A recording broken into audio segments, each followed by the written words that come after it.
Chapter 13. Haroon. I walk Miss Singh to her car after our late reach for the top practice. Less than 2 weeks left before the show, she says. Ramadan will be over, and there will be nutrition as well as brilliance flowing through your brains. Does she ever get tired? She bounces with every step, just like she does in the first class in the morning. Even when it isn't Ramadan, I'm often wiped by the end of the day.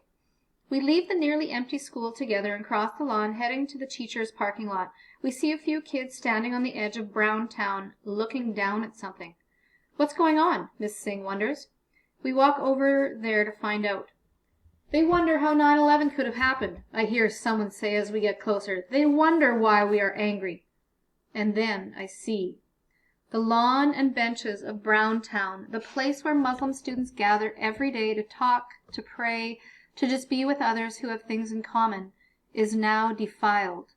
Racial slurs are painted on the benches. The ground is covered with pieces of something that is sort of light brown and sort of pink. It takes me a moment to identify it. It is ham.